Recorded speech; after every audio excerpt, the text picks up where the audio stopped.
Thanks a lot for your kind introduction. Hello everyone. On a daily basis, I deal with copyright reform, so ongoing copyright reform on European Union level. But today I decided to allow myself to do a little bit of futurology, let's say like this. And the topic of my presentation is collective management organization for vadis. But I can rephrase the topic in a way that I would like to look for the answer for the question, what Victor Hugo, Iron Maiden, and Bitcoin have in common. So let's start, let's use some time capsule, time machine. Let's be back to 1838. That's the year when Victor Hugo, alongside with his colleagues like Dumas, for example, they decided to start the second one on the word collective management organization for writers in France, of course. It was really big issue, very powerful organization. It's still doing its work. And so Victor Hugo is here. He was thinking, he got this brilliant idea of starting this collective management organization, association created by creators. And what was it about mostly back in 19th century? It was mostly about securing authors' rights, of course, but mostly from, I would say, financial perspective. So it was the way to allow authors to be more effective in collecting royalties, collecting money for usage of their work. And that was the case. Collecting management organizations were established back in 19th century. And that's kind of the reason many people believe they are for right now, nowadays. But then in 2014, something big happened. So the European Union said, like, wait a moment, there is this issue going on that, you know, we have so many collective management organizations across Europe, and each of them have very different regulation, and each of them have very different rules they follow. So let's do something about this. Let's kind of try to set some common standards for collective management organizations, mostly because they really deal with a lot of money nowadays. They collect a lot of money and they gather lots of artists. And artists are growing and getting more money in Europe, as we all know. So 2014, they decided to introduce this new directive on collective management rights. And this directive can be divided into two main topics that it covers. So first of all, I put it like transparency, transparency, and transparency. No, impossible. You're cheating to me. Come on, 5 minutes. Okay, guys, I have to speed up it rapidly. So I wanted, on the side note, I really wanted to say that, you know, Germany first, as they cherish their championship in Brazil, and then Poland second. But I cannot say like this because we still haven't implemented it, because in 2016 was the deadline for implementation, and we have 2017, as we all know. Okay, and my point is that we are all looking for this beautiful Tesla car, yellow one. If I had a car, I would love to have such a car. And, you know, we all thought that this new regulation for collective management organization will be something like this.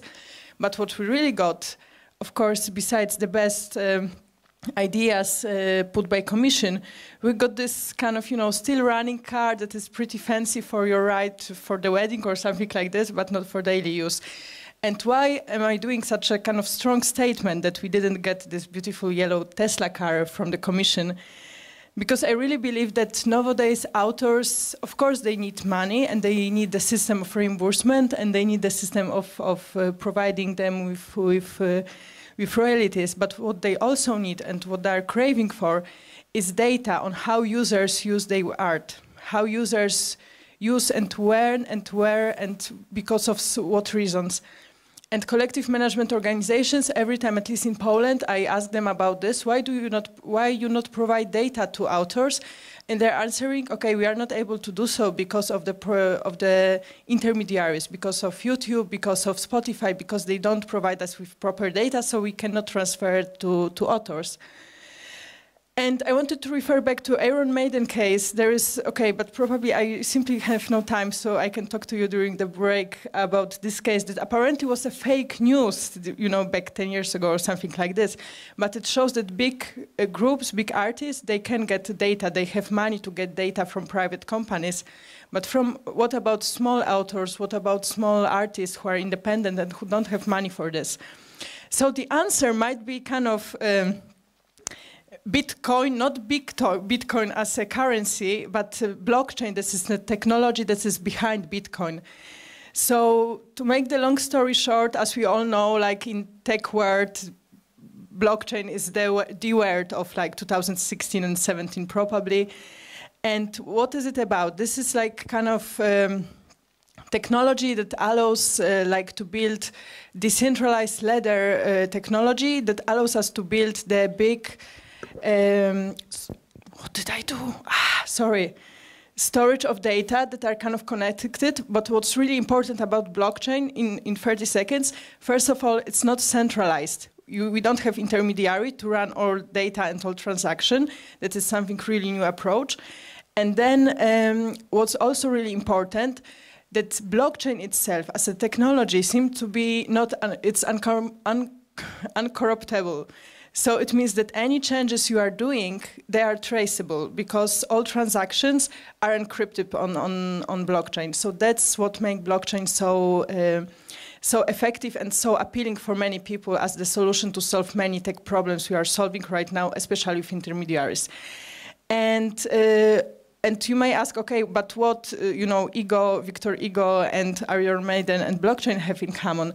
So right now, three biggest world collecting societies that are dealing with music, the one from US, the one from France, and the one from UK, they decided to start a new project. And the aim of the project is to connect two various sets of data from those databases on music via blockchain. And these databases, like these codes, they set standards of how to use metadata in music online. And if they are connected successfully, we will be able to have real-time data on how which piece of art is used online nowadays. And to make the long story short, I think this is an example that not matter in which way collective management and generally copyright enforcement will go, it's beyond the scope of European Union regulation. It will be kind of more private, like run and up to like down to top initiatives, because simply European Union cannot catch up. And please check also ongoing copyright reform, because it's also kind of the pattern it's repeating, that it's like, you know, copyright is changing, but it's not due to EU regulations. So thanks a lot, and if you would like to talk more about blockchain afterwards, I'm happy to do so. And thanks a lot, and sorry for being run out of time.